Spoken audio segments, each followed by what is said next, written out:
That's first. Well, I did tell Tim I made a mistake. I was introducing the new MP, and with him was the old MP, Gillian Merrin, now in the Lords, and I introduced her as Baroness Thatcher.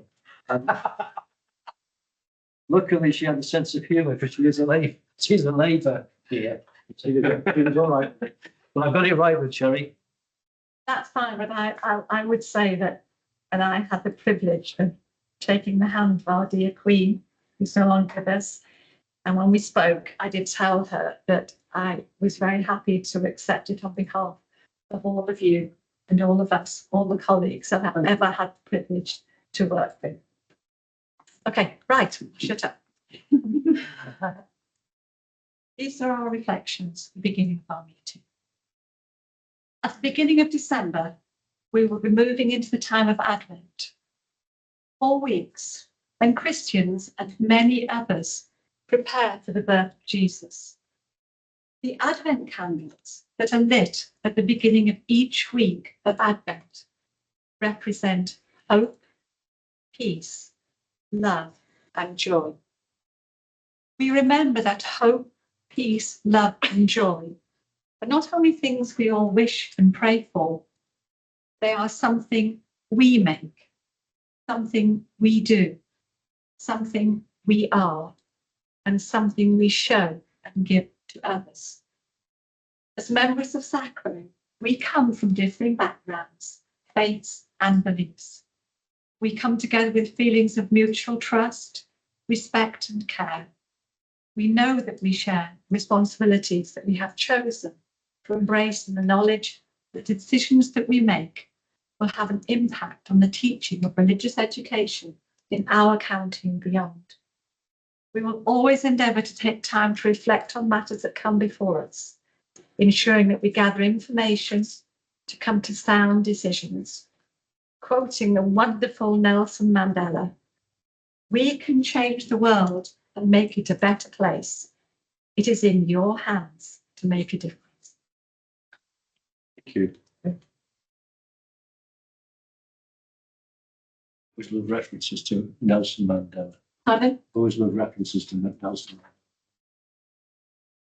Can I take apologies for absence or member changes? Member changes, please. Thank you, Chairman. I've received apologies from Dr. Amanda Grant, Jill Chandanair, Wendy Harrison, Lindsay Norris, Claire Simons, Sean Wade, Councillor Whittington, and Liz Moore.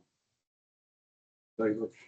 And is this you coming back to us, or were you at the last thing? Oh, yeah, I was here last time. Yeah. Oh, welcome again. Thank you. Declarations of members' interests. I think that's really councillors. You okay, Jackie?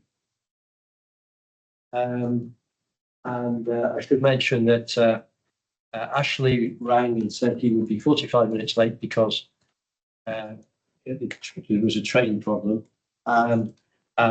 He wanted to make sure we got here because it's been a while since he's been. So we're grateful to look forward to seeing him.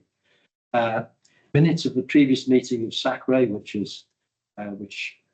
just memory sent out to everybody. So anything you're picking up from the minutes, your content,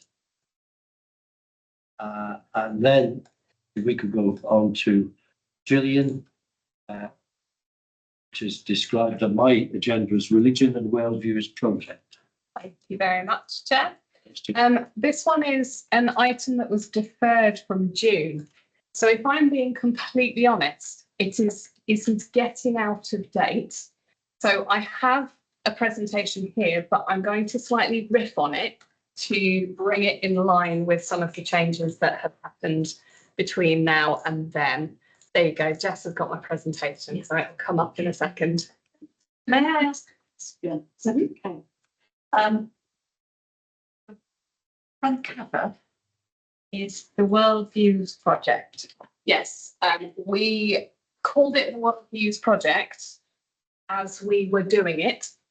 And when it was published as the Religion and Worldviews Project. So these are one of the things that has changed.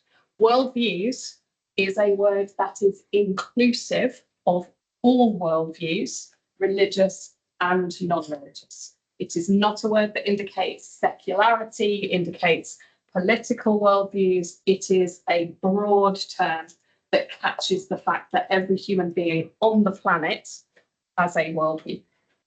But it is now religion and It's religion and worldviews for various reasons to do with the legislative structures associated with RE. I just sort of wanted to make a comment for us in the room, if that's okay, because I hadn't been aware of that. I personally think that's how it should be, and it's wonderful. It's just that I've had some comments made to me. None of them, by the way, from any family members. That's very important to state that. But I've had a couple of times where people know that I'm on SACRE or I'm on the DAS board. And when something has been mentioned with regards to religious education, it's been said to me, and one in a slightly funny way, is that, oh, Cherry, it's not religion anymore, it's world views. Okay. So in actual fact, although I had a discussion about that, which I hope might have been proud with me actually, that was a question that I wanted to ask, because as it refers to religion and worldviews later on, I can understand why the title has been actually changed to religion and worldviews. Okay. Thank you. Sorry, Jess, we've lost the presentation. Can you flip onto the second slide for me, please? Okay, so to give a little bit of context on this, in 2013, there was a subject review of RE carried out by Ofsted, and it was fairly damning about the quality of education in RE across England in all different types of schools. So that's 2013, that's 11 years ago. In 2014, the Church of England decided to do a review of the quality of education in church schools, thinking, I suspect, that they would find a much better practice in church schools than in other kinds of schools. What they found in reality was worse practice in church schools often because there was a sense that teachers didn't feel able to admit they did not feel confident teaching the subject in the context of religious character. We then had a series of reports from various different agencies, from universities, from government agencies, from all-party parliamentary groups about religious education. And they all said the same thing. It's not good. In 2021, Ofsted carried out a research review, and the aim of that was to establish what good quality religious education should look like. That document was primarily intended for inspectors who are inspecting RE in schools, but it's helpful to schools, to local authorities, to bodies like ours to help us have an understanding of what good quality religious education should look like. Immediately following that, Ofsted starts to then carry out another subject review 11 years later to say, okay, well, we know what it should look like. What does it actually look like? And nearly every single finding they had in 2013, they found again in 2024. So you have a few of the headlines here. Superficial approach to curriculum, attempting to cover too many religions and worldviews in not enough time, which means that children are not getting the depth of knowledge, depth of understanding, depth of engagement, which then means they are not remembering what they have learned long term. So I want to give you an example here. Imagine if the history curriculum in a primary school, that you were going to teach the child the Vikings. Okay, this is your topic. And your curriculum in history is going to be to teach the children every event that happened in Viking history, one after the other. No engagement with that. No asking questions like a historian, no studying of historical sources, just on January the 1st, 632, this happened. And on January the 2nd, this happened. And on that's a rubbish history. That's right, you have to teach history to me, yeah. It's not preparing children to understand how historians scrutinise the past, okay, which is really what the history curriculum seeks to do. In the history curriculum as it's taught, you would teach the Vikings by taking a particular event or a particular individual or place and you would teach the children what questions could we be asking about this and what tools or methods could we be using. Now, RE is a little bit like the first style. Places of worship. Let's label up the key features of a place of worship. Move on. Here's a church, here's a mosque. Here. No depth of engagement, no asking questions like a philosopher or a theologian, anything like that. That is essentially what Ofsted are saying in their report. What we have in most schools in this country is too much content and not doing enough with it. And therefore the children are negatively impacted. They go on to say children very rarely have that opportunity to build disciplinary knowledge. So that's asking questions like a philosopher or a social scientist or a theologian. That's really a massive, massive gap in the RE curriculum. And children are very rarely asked to think about their own worldview, whether it's religious or not, beyond them expressing an opinion.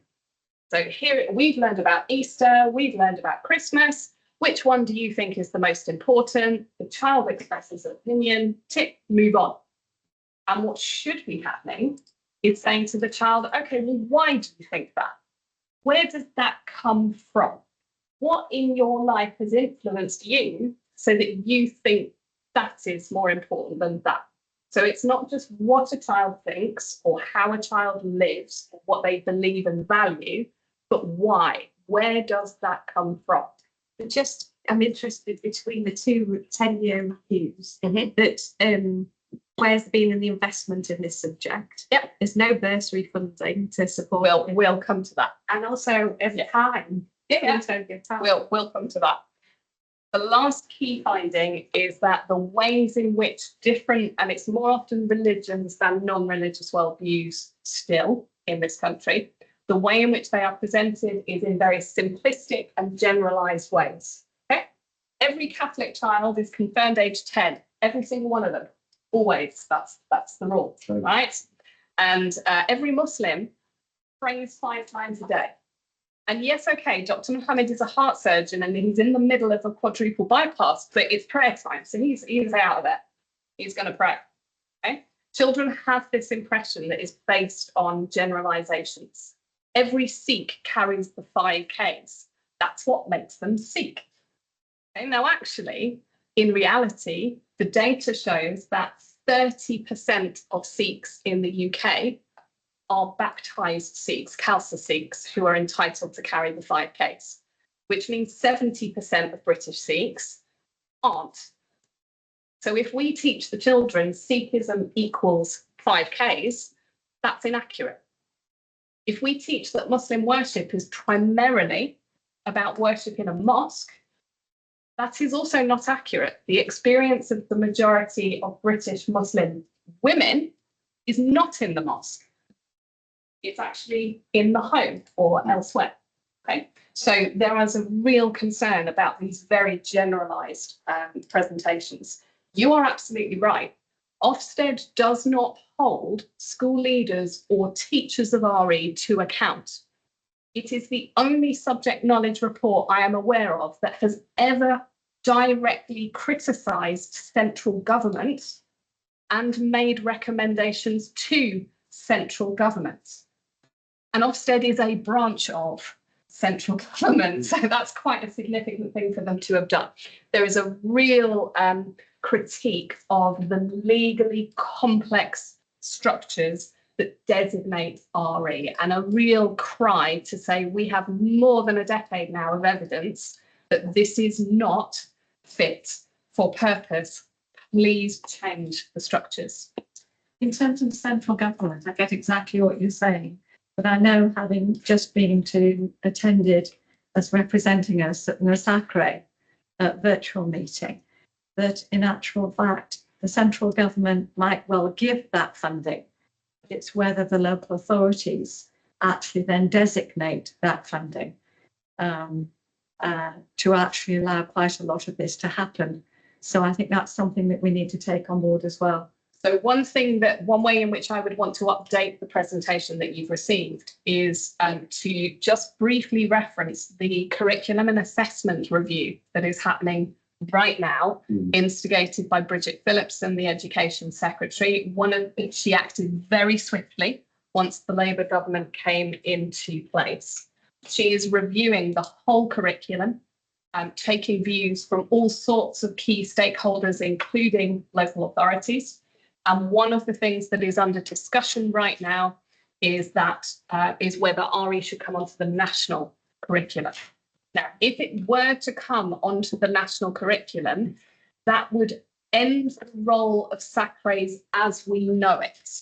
It would not necessarily end SACREs, because I think there are still things that SACREs could contribute to support local schools in local ways. But in terms of the legal duty to produce a local authority syllabus, that would be removed. So we don't know what the outcome of that curriculum review is going to be, but certainly from the national RE networks that I am plugged into, there is a real sense that this is the moment. What's the timeline? I believe the review, sort of the request for views closes mid-November. And then it's over to the civil service to sort through that and come up with some outcomes and some recommendations. Are you able to give your views? I can tell you that the vast majority of RE-related national organisations is in favour of RE going on to a national curriculum. And to be fair, Bridget Phillipson has very clearly said that one of the key changes she would like to see is that the national curriculum applies to every type of school. So that would include academies. That would be a massive Yes, change. so this is big move forward. This is huge. The issue then becomes, if RE were to go onto a national curriculum, what would it look like? Yeah. And in this context, the work of the RE Council of England and Wales and other affiliated organisations like NATRE, the National Association of Teachers of RE, SACRE, the National Association of SACREs, ULRE, which is the Association of Lecturers for RE, various other bodies that are involved in this. They are all actually working remarkably cohesively. It's unheard of Wow. for RE organisations to work collaboratively. And there is a real sense that the direction of travel is the religion and worldviews approach, which is why we are talking about this. The syllabus that Wendy is working on has this in mind. So as she is reviewing our current locally agreed syllabus, she is reviewing it with that approach in mind. So can I do my Chris Whitty slide, please? Thank you. Okay, so what does this look like? How is it perhaps a little different than what we have had in the past? Okay, well, this is an approach to teaching the subject that gives greater attention to the lived reality of religion and belief.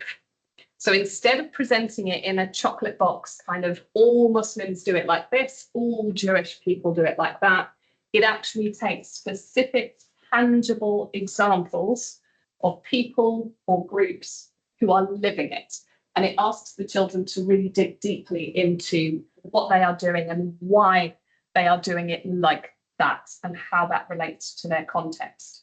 It's much more interested, therefore, in the diversity within traditions, and looking at how different people have certain things that they hold in common, but have other things that might look a bit different depending on where they are and who they are and when they are. It's more interested in asking questions about how religious and non-religious worldviews stay the same and change over time. And it's much more focused on helping children understand the different ways they can know about the information that they are being presented with. So that's the questions they could be asking, the tools they could be using.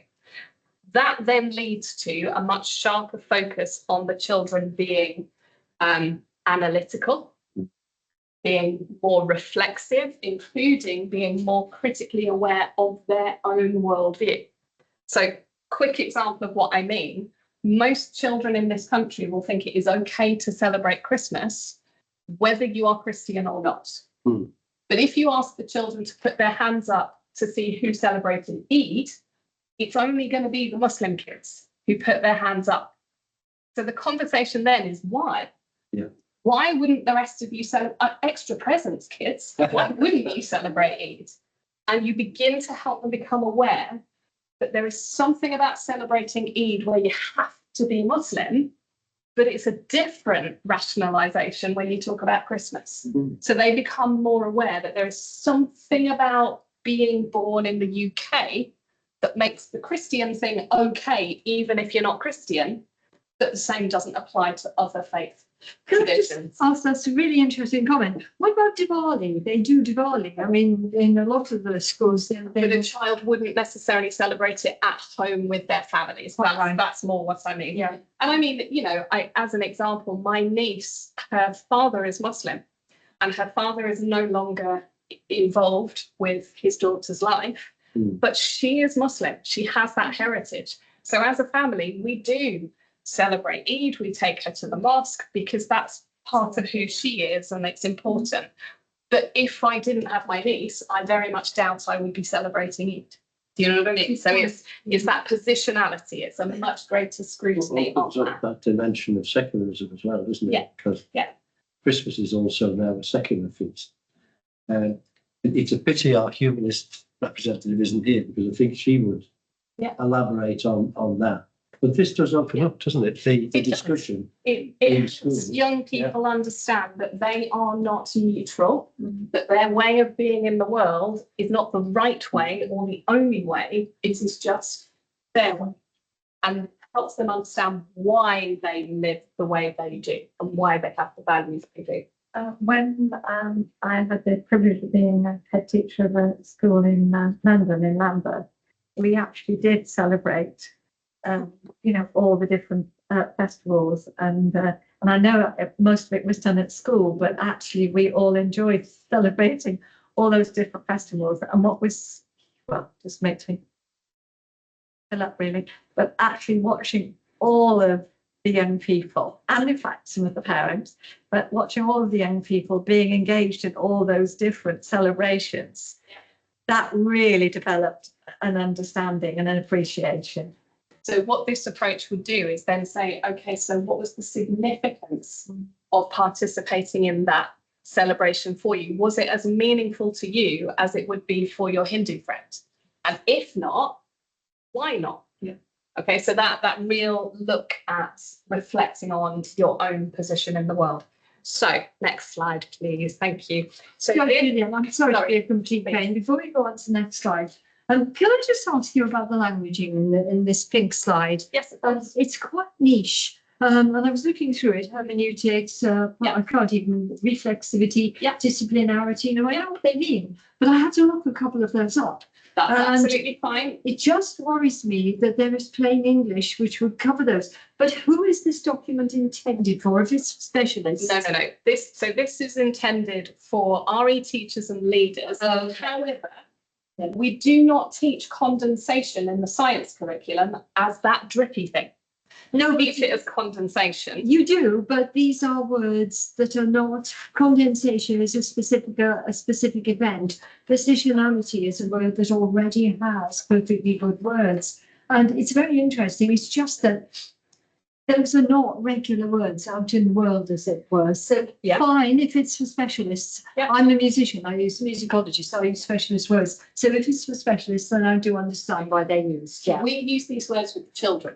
Okay. Hermeneutics has its root in the Greek god Hermes, who is the messenger god. Hermeneutics is the skill of getting the message out of the sacred. That's interesting. So these are words that are what we would call tier 3 specialist vocabulary Right. in any given curriculum area. So we wouldn't want, I mean, obviously plain English and accessibility are key, but we wouldn't want to shy away from using technical vocab where appropriate. The fact that we haven't used it is testament to the weakness of our teaching. interesting. So actually, Yeah. it's bringing things on. In brackets. Primary, 5-6 year olds. Just took it all up.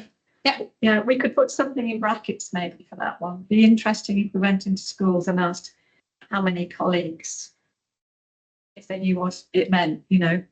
I should imagine most would. They should do. We've Oh, been yes. working on this for 5 years. Yes, they would. Yeah. Yes, and Gillian's right that, you know, we if we want to keep the credibility of the subject, we have to use the language that goes alongside it. And you know, I know from experience that the year, you know, 5s and 6s coming up to us in year 7 know this kind of language. What we've had to That's do is brilliant. really start to stretch them because we has inherited something that wasn't quite like that, and now they're coming through, so they do know this. Good. Yeah. Right. So next slide, please. Thank you. So the Religion and Worldviews project, which is what I'm specifically talking about, was an attempt to take all of those findings from various research reports, including Ofsted, and to investigate whether that approach that I have just described could work in practice. So the project involved 2 stages. The first stage was the production of a curriculum handbook, which was aimed at local authorities, SACREs, bodies that develop locally agreed syllabuses, but also anyone else involved in designing RE curriculum. So that could be multi-academy trusts who write a curriculum for their trust. It could be commercial providers that sell curriculum materials. And this handbook was intended to help them understand what a religion and worldviews approach could look like in different kinds of settings, primary, secondary, middle schools, and so on. The second phase then of that project was the commissioning of 3 groups nationally to take that handbook and write a curriculum. So 3 groups. One group was rooted in a multi-academy trust. So it was led by Nikki McGee. It was the Inspiration Trust, which is located in Norfolk. Quite an important trust nationally, quite influential at government level. The CEO of the trust used to be Christine Council, who is very, very important in the educational world. So they took this handbook and they wrote a curriculum from primary to secondary for schools within their trust. The second group was a local authority group led by Jen Jenkins, and she was commissioned to write a local authority syllabus for Coventry and Warwickshire local authority.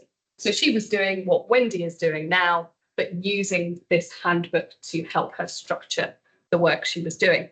The third group was me, and I had a bag of cats. We had teachers, absolutely. We had teachers and teaching assistants located all over the country. So lots of different local authorities, which meant they were all working with different locally agreed syllabuses. We had people working in academies and multi-academy trusts. We had secondary, we had primary, we had early years, we had teachers and teaching assistants. We had advisors like me. It was a real mishmash. And the idea of our piece of work was to produce a framework that could be used by any teacher in the country to take their current RE curriculum and move it towards this approach. And the thinking there was a local authority that has just published its locally agreed syllabus. It's missed the boat on the religion and worldviews approach, and that means that school is stuck for 5 years. So in that context, 5 years. that school might then want to be able to adapt their curriculum to bring it in line with this approach, because this approach is recognised by Ofsted as best practice, and we wouldn't want those schools to be penalised. So this was an attempt to help them at individual school level to move things on. And what we really wanted to do was to help empower teachers themselves to be thinking about curriculum and what curriculum could look like, rather than their just individual lessons in their classrooms. So next slide, please. So we really started with 2 key principles to our framework, and these principles underpin this approach. The first principle is that worldviews start with people. Religious or not, worldviews start with people. It is people who live as Muslims, humanists, Sikhs, Catholics, and so on. Okay? And that doesn't mean we're uninterested in concepts like God or justice or truth.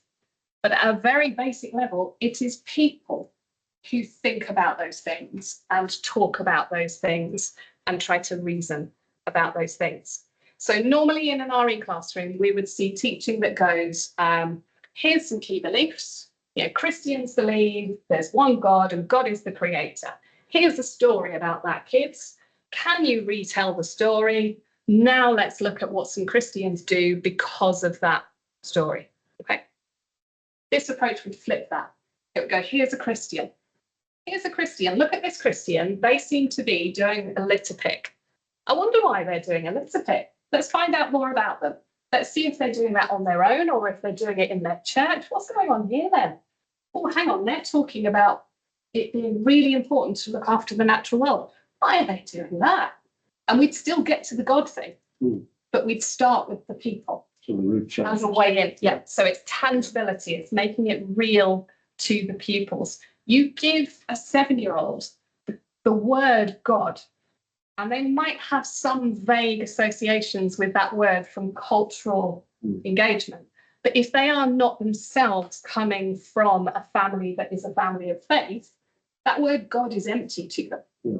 If you put a person in front of them who plays football and likes watching Strictly and has an older brother who really annoys them and 2 dogs, that's tangible. They can connect to that person and then through that person learn about that concept of God. So tangibility is key. The second key principle, oh sorry, we flipped on a couple of slides there, it should be a red one. The second key principle is that pupils have to have the opportunity in RE to make sense of the content we put in front of them. So that means teaching them the right kinds of questions to ask and the right kinds of tools they can use to help them answer those questions. Okay? So not just can we label up a mosque, but if we were being a social scientist, what questions might we ask about this mosque? Where is this mosque? Why is it here? Was it here 100 years ago? And if not, why not? And who is using this mosque? Is everyone using this mosque in the same way? Do the young people use it the same way as the older people? Do the women use it the same as the men? And so on. So teaching them the questions that will help them engage with that content so they have more depth. So in terms then of, thank you, next slide, what we actually did. Can I just ask why it says worldview start with people? As the title of the document's been changed, should it say religion and No, worldview because start in with people? In this sense, we mean that word worldview captures everything. The project is called Religion and Worldviews because legislatively we have to have the word religion in there to relate to the curriculum subject. When I say worldview start with people, what I mean is the actual lived religious and non-religious worldviews that human beings have or occupy. I don't mean the curriculum subject. Does that make sense? Yes, it does. I don't agree, but it makes sense. I don't mean RE starts with people. That's not what I mean. And worldviews, yes. I don't mean RE starts with people. I mean human living starts with people. Oh, it does. That's what I mean. That's what that I agree refers with to in that, that yeah. key principle. Process, I think we'll skip that if that's all right. Thank you. So in the particular framework that my team developed, we came up with 4 key areas for a teacher to consider when they were thinking about their RE curriculum. We started with the teacher thinking about their own positionality and how that might impact on what they choose to teach or how they choose to teach it. I can't tell you the number of year 6 classes I've gone into where the teacher has gone, okay, kids, it's RE, I know, but we have to do it. Oh my And gosh, straight seriously? away, that creates an attitude. I've also gone into a lot of RE classrooms in all types of schools, not just Church of England ones, where a teacher's individual personal faith subtly influences how they present that faith in the classroom. They might, for example, slip into the language of we Well, we celebrate Christmas by diddly diddly dee, and they're not consciously aware that they've done it. So the most important starting point for us was to help teachers become aware of their own worldview and how it shapes their thinking about RE. We then decided it's more important to think about how we want the children to know before we talk about what we want them to know.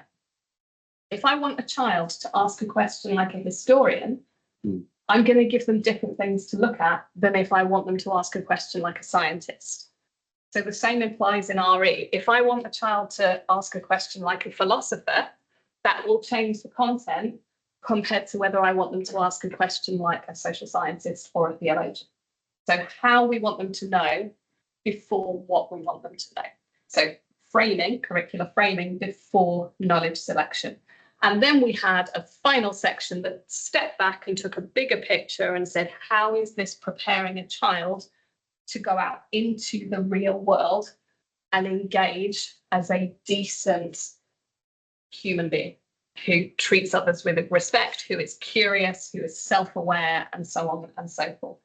So this was structured to enable a teacher to take their own curriculum or their unit of study that they are teaching, put it through this framework and make tweaks to move it towards this religion and worldviews approach. Can I just say something there? What you're saying is extremely important. What you're doing is talking about what should be a fundamental training across the curriculum, nothing to do with RE. Yeah.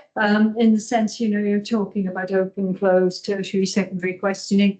And any child who comes out of school with that sort of skill has really got a head start. This is a big thing. Yes. You're talking about here. Yes. What worries me from the RE perspective, and you all know my thoughts about RE, but my feelings, if you're going to do it, let's do it well, is that within the 1 hour that the children are given grudgingly in most schools, often with a non-specialist, what we're talking about here is assuming that the teacher is interested enough to do the research to be able to frame these questions for the children, because this is going to require understanding. This is really intelligent teaching. This is, having been a teacher, I would consider most of my, or even all of my colleagues to be highly intelligent people, but not necessarily interested enough to go into this level of questioning. So I'm absolutely with you on this. I think what you're saying is music to my ears, to be honest. Just one slight worry is within this hour, if they're going to do this, they're going to lead to wonderful discussions, exploration, but will they then have space to give the information as well? Okay, so this is a little bit like saying to a child, draw me a hippopotamus, and they have never seen a hippopotamus before, and they just sit there blankly. And then you say, it's a little bit like a horse. And then they draw a horse because that's what they know. What we are doing here is we are completely reimagining RE. And no one knows what the hippopotamus looks like in reality. We are feeling our way with this a little bit. So one key difference, practical difference that I think we will see, and I'll use history again. The goal in history is not to teach every single event that happened in the Viking period.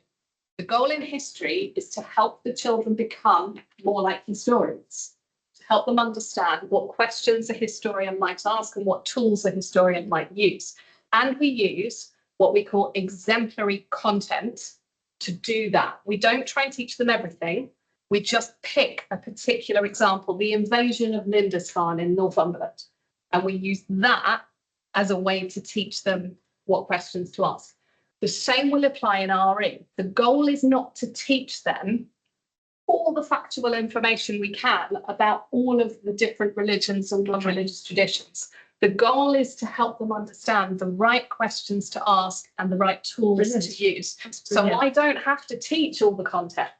I have to pick really good examples to hang the learning on. So they will still get factual information about a range of different religious and non-religious worldviews, but they won't get it in the way that we've done it in the past. Brilliant. Does that make sense? It does, It's imagining the hippopotamus. That is where we are right now. Brilliant. Can I just say that one thing is going to be, we've talked about time and we've talked about colleagues having the time and even beginning to actually, and this is even my RE colleagues, beginning to sort of get an understanding of exactly what's going to be expected of them. But what's going to be hugely important, we already know, I think for all schools everywhere and all teachers everywhere, is the quality of the syllabus that will Yes. help them along that Yes. journey. Because you know, if religious education is the only subject they're teaching, which is very rare these days, they've got other things, and certainly if you're at primary level. But also, as I say, I think the emphasis is that the syllabus that supports them has to have that level of detail that gives them, if you like, the ability to understand Yeah. this framework Yeah. and this document. Which is why you are hearing about this today, because as the ASC, it is your responsibility to check and quality assure that the agreed syllabus that is being revised right now does adequately reflect these changes in order to best support schools in this local authority. Now, one thing I would say is that we have a bit of a jump on this in this local authority because we have been doing this work and building in this approach for at least 5 years now. So whilst this may sound quite new and radical to you, it won't do in the schools because they have been doing it. They're already there. Yeah, but I can tell you, as somebody who inspects out of this authority, it is brand new in other areas of the country. So we are quite lucky in Lincolnshire that we are actually at the forefront. Nottinghamshire, Sheffield, York, I mean, all Peterborough, down Should to be ahead of the game, Cambridgeshire. right? So we really are at the Okay. forefront of this in this authority. Just one thing that worries me, as you said about the Ofsted framework is like this, because under the old framework, when they said, you know, you're trying to teach too many religions in not enough depth, and yet inspectors were coming in going, you're not teaching this religion, and we had to go in and defend. Yeah, I did. And so the worry is with this.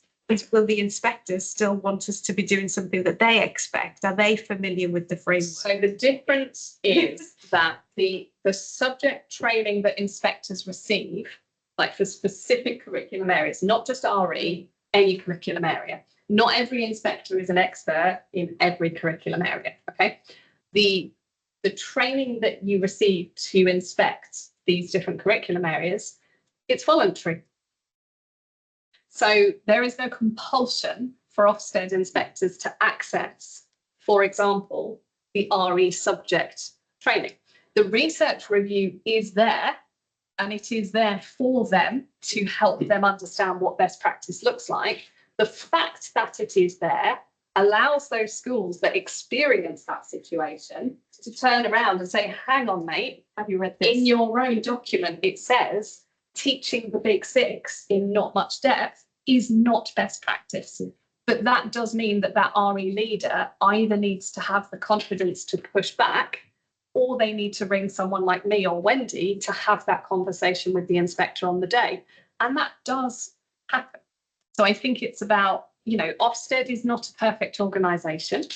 It is just a human organisation. They are aware of some of those shortcomings. They are working on them. If RE comes onto the national curriculum, that's going to be tightened quite significantly. I think at the moment, because of the legal structures around RE with local designation, different rules for Catholic schools, different rules for some Church of England schools, but not all of them, it's confusing to Ofsted inspectors.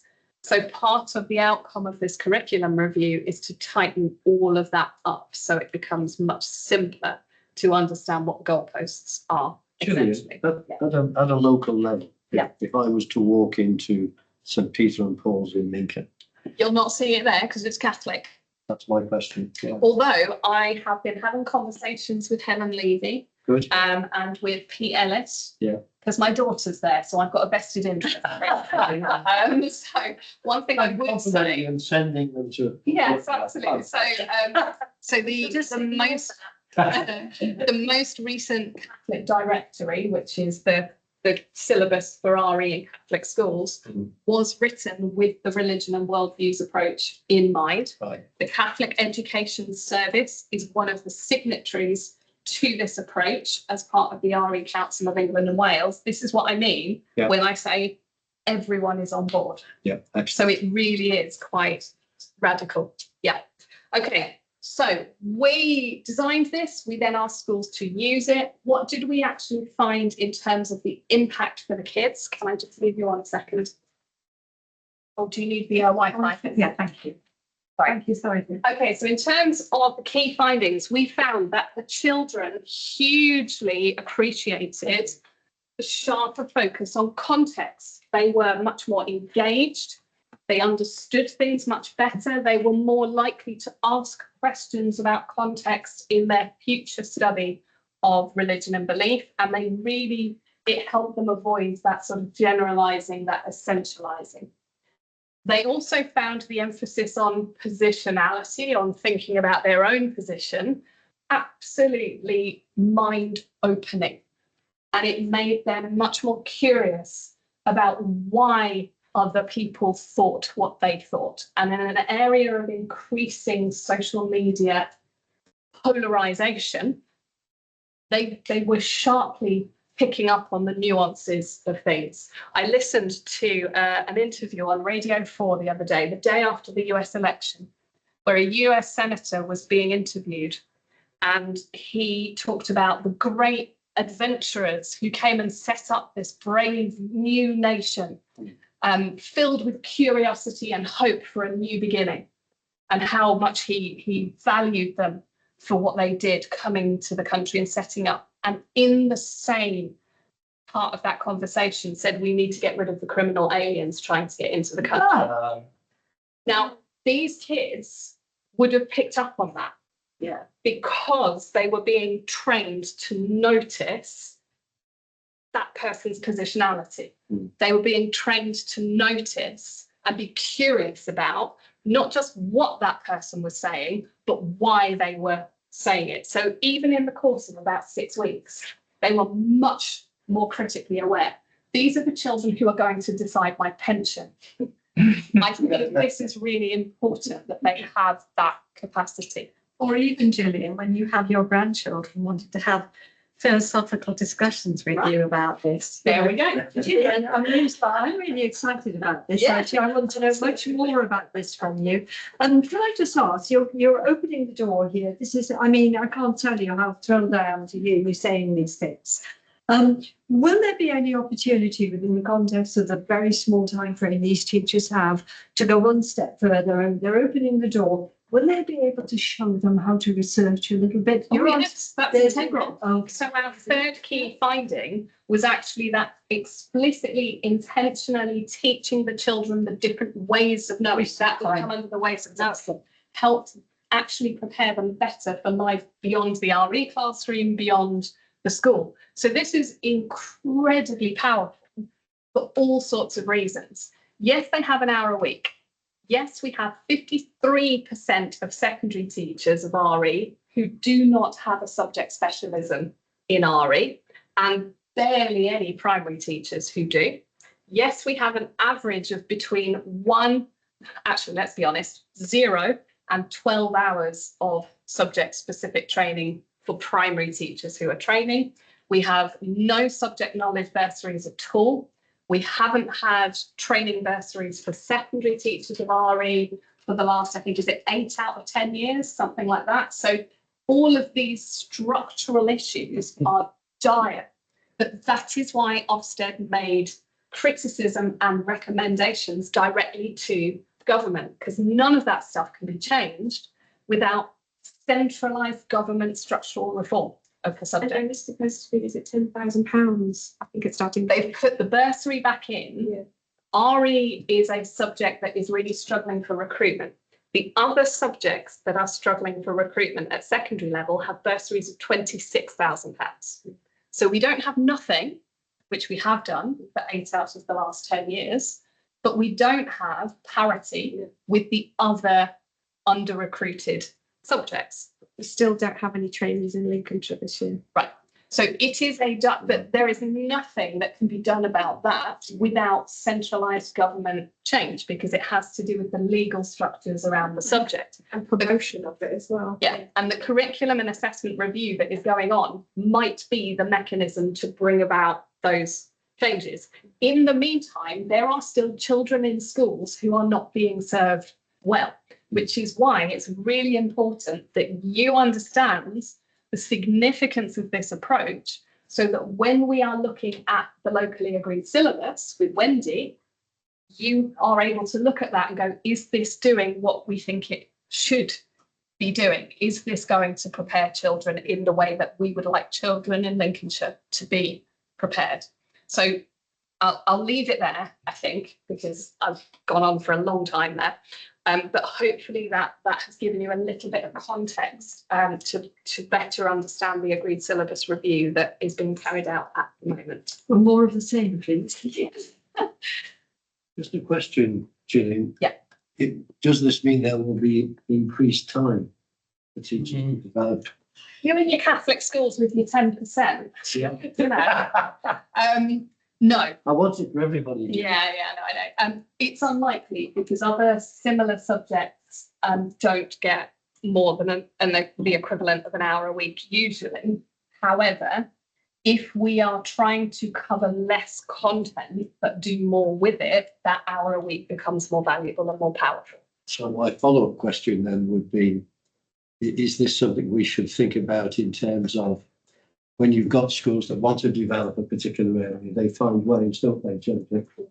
And being a non-teacher, I'm reaching out a bit there. There is that, if the enthusiasm that we're seeing, Julie, which I agree with Jackie and Cherry, if that's brilliant. Then if that's in schools, Yep. then not just in RE, but in other subject areas, Yeah. we start to see an enthusiasm and a new respect for education. I'm kind of reminded when I was watching the American elections, one of the things that struck me was the lack of research among clearly the majority of Americans on both sides. And your example of that senator, forgetting that in fact he was the son of or the grandson of the people he was criticising. And I think that the other side of that as well is the age we live in is in an age of more knowledge. I mean, I think of me at 20 and now, you know, I can access every piece of major information in a minute. There's no other time in history where that's been the case. So there's never been less excuse for research, but there's never been such a lack of research before. Sorry, I didn't. I mean, I think the big difference for teachers is that a big barrier currently is that teachers don't have the subject knowledge confidence, by which they mean they don't know every factual piece of information about every religion they might need to teach. This approach says you don't need to. You just need to know enough about the particular example that you are going to teach. And it's our responsibility as SACRE to make sure local authority schools have access to that support through the locally agreed syllabus, through Wendy, through me, through the training we can offer, the resources, the way we can connect schools together to support each other. We can shout about the amazing work that is going on in some of our schools and really help sing about that. So it's, you know, that's where we sit, I think, in that context. Yeah. Colleagues, any further questions? Very exciting. Well, thank you, Gillian. Thank you, Gillian. One of the beauties of working from a computer is it flashes up the news while you're looking at your report. So I am able to tell you that the Archbishop of Canterbury resigned. I didn't want to say that earlier because it might have taken us in a direction. But That's going to change my job a bit. Okay. And just out of interest, yesterday, I think it's Peter Ricketts, who is the former ambassador to Paris, said in an interview he will resign tomorrow. So he'll be celebrating in his club tonight once he got that right, or being commiserated with him. Right, thank you for that. Maybe these news flashes are not a good idea. Everton, no. Item 7, Dyson update. That's Sorry, the you've got a lot of me this afternoon. That's okay. Apologies. Right. The update really is that I am continuing to work with with Church of England schools, yeah, with Church of England schools in this region, but also beyond. So I'm doing quite a lot of work in other dioceses around the country at the moment. One key piece of work I'm involved in is with the racial justice team in the Church of England, working on materials for all schools, not just Church of England schools, that help present Christianity as a global faith by bringing out the voices that are perhaps not heard as often as they ought to be. Given that, the factual data tells us that the average Church of England Christian is a 30-year-old woman living in sub-Saharan Africa. So we need our children to understand that white Christians are a global minority, and therefore beef up their opportunity to engage with different voices and different lived experiences. So that's a big piece. Likewise, in different parts of this nation. Absolutely, yes. Our We nation. have several Absolutely. units of study that look at the Welsh context and Celtic Christian context. We have units that look at Japanese Christianity. We look at a case study from Tanzania. We look at the narrative around the role of the Church of England in the slave trade. So there is a lot of very meaty stuff in there. I am no longer inspecting, but I am training the inspectors. So I still kind of have my hand in on that a little bit. And it's just the day job of supporting RE teachers and leaders. I've got one of Jenny's colleagues coming to a sort of a research community with primary and secondary teachers from across Lincolnshire. I've inherited it from Mark at the Farmington, where we go out and have a bit of a natter and a bit of food and discuss a bit of research. Taking that on. Yes, so we've got a range of teachers from primary, secondary, church schools, community schools, academies, all coming again together to do that kind of innovative thinking to help keep Lincolnshire really at the forefront of what is happening nationally. So. Well, it is wonderful that, well, she's been doing it for some time, and Julian is sharing her amazing, wonderful skills, talents and passion beyond Lincolnshire. But I have to say that she is well and truly tied to us with love and appreciation. Yeah, my boss tells me that often. I'm glad to go anywhere, Julian, he says, yeah. We endorse that, don't we? Yeah. I'm happy to take any questions though on sort of RE in that diocesan context. I'm still on the other stuff. I can send, if it would be helpful, I can send the link to some sort of videos and summary. Yeah, I will do that. Yes, yeah, that's fine. And just, I'm also with Jackie on the last subject. So from our point of view, this is altering the work we're doing on the curriculum. No, Wendy is obviously Already there. familiar with this this whole development.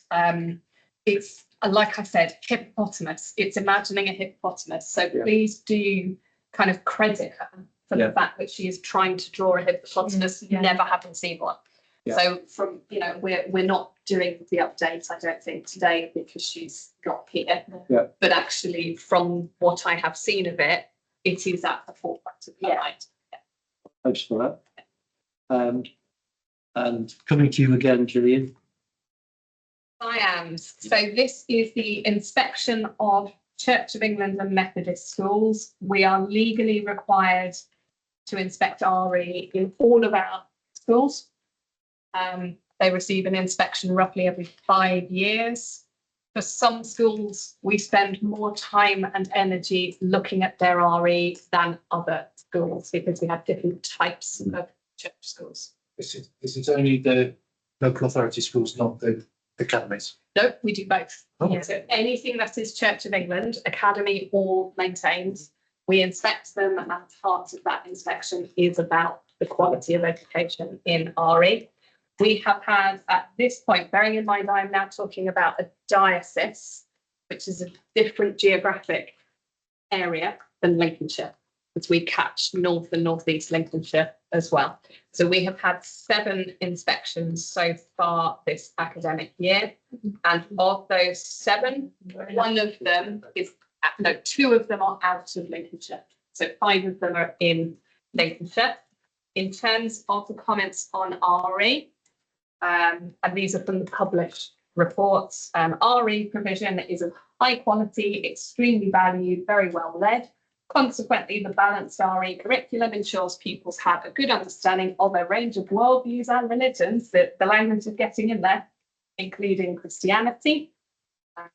We have got a kind of a point of development for one school that talks about embedding plans they have to develop the breadth of the RE. So that is about understanding the diversity within the different religions that are being studied. So again, that is in line with the approach we have been talking about. And religious education led effectively makes a strong contribution to how well pupils flourish.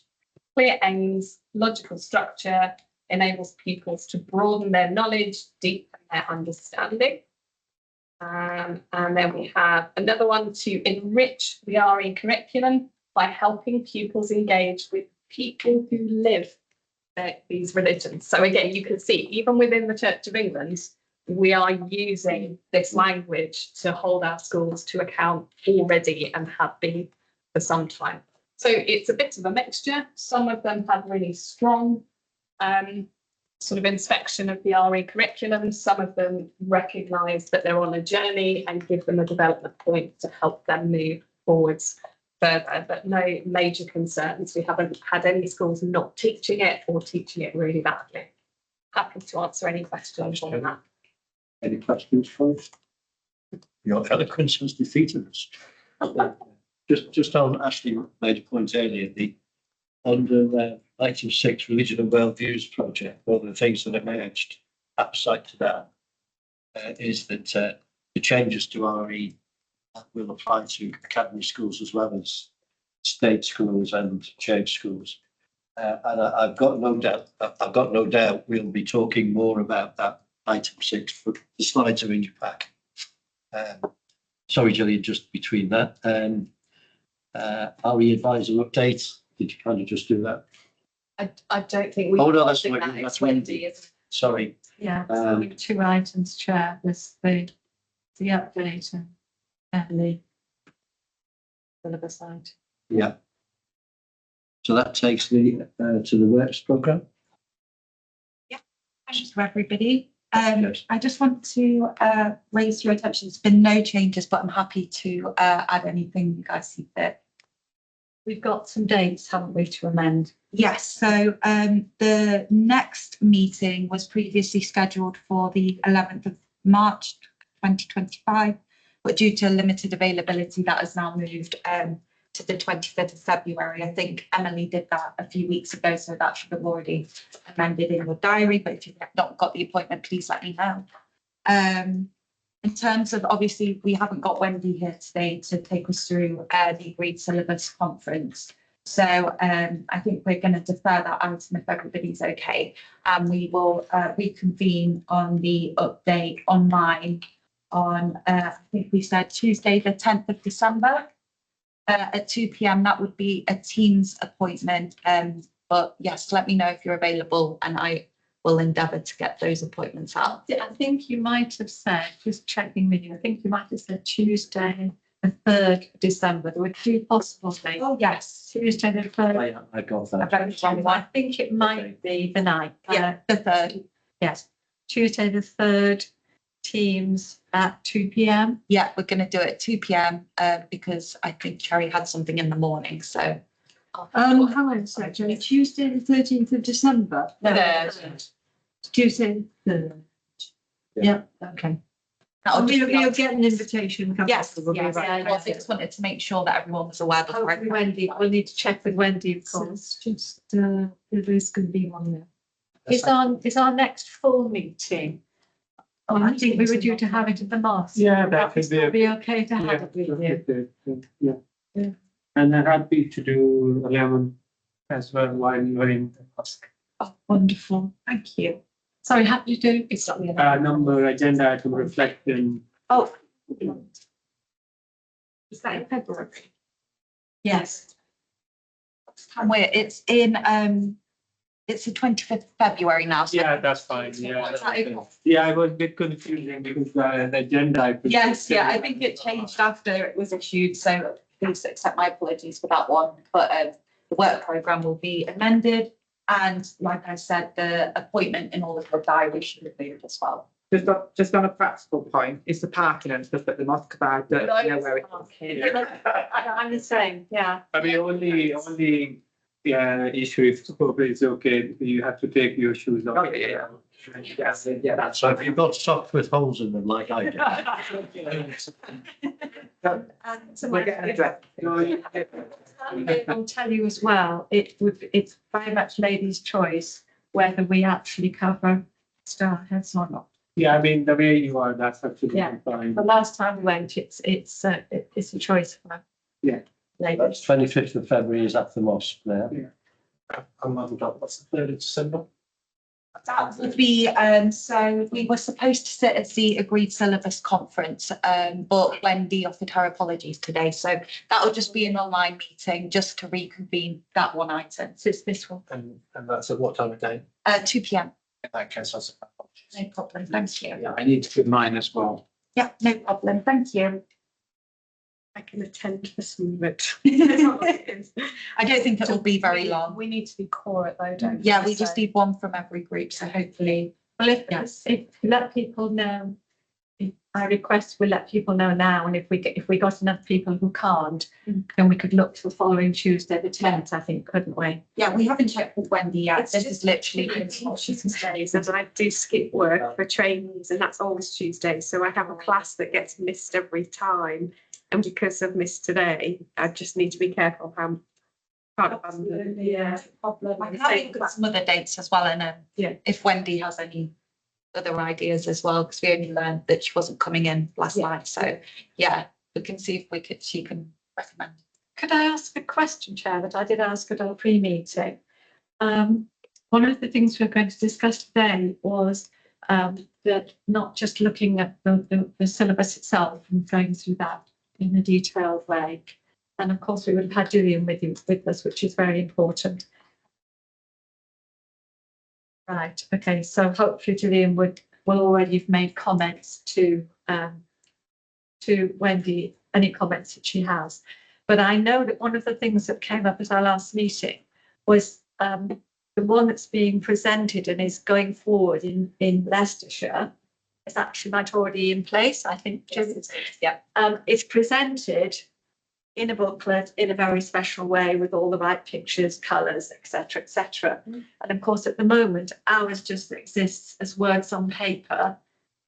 Obviously, we should write words on paper, but part of it was that we were going to get, Wendy was going to get costing for us as to how much it would cost to have it presented as it should be presented.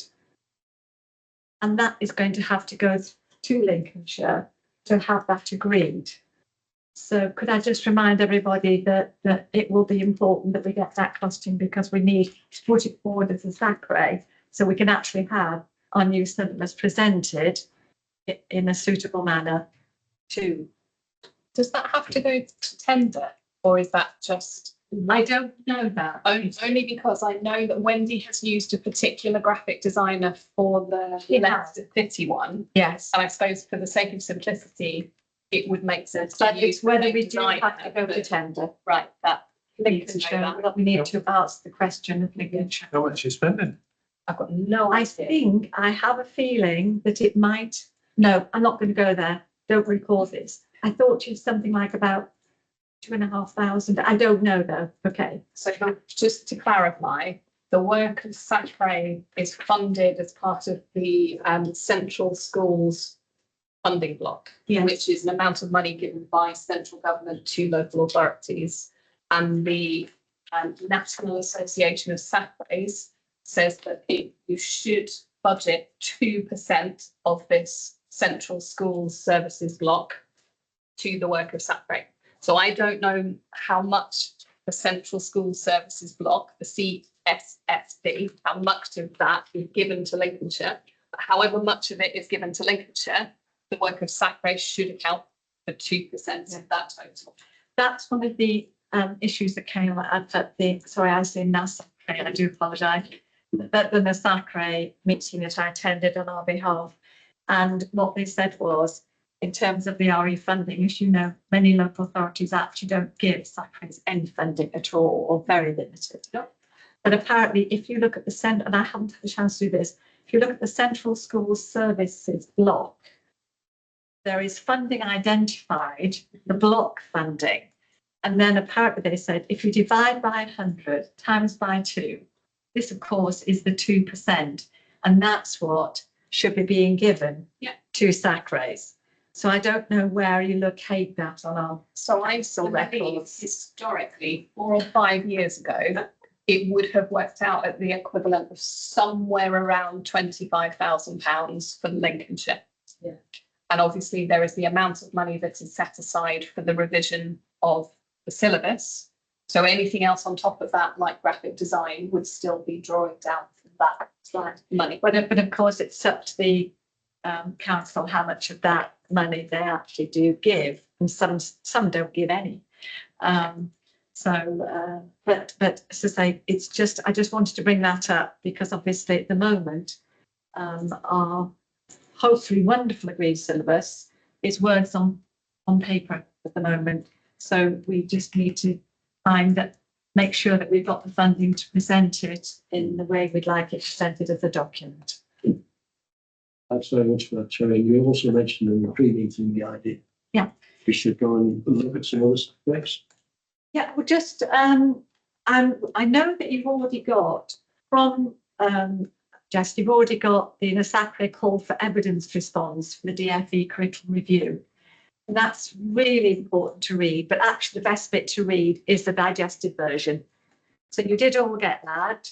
I know that we sent out to you again, and that was fully discussed, but also what's being sent to me and I've now sent through to Jess is that, and Chris and Wendy, is the minutes of the SACRE conversation that we had. And I think it would be very interesting for you all to have those. So could I request that those go out so you know what we spoke about? I think it'd be very helpful for you to be aware of that. Okay.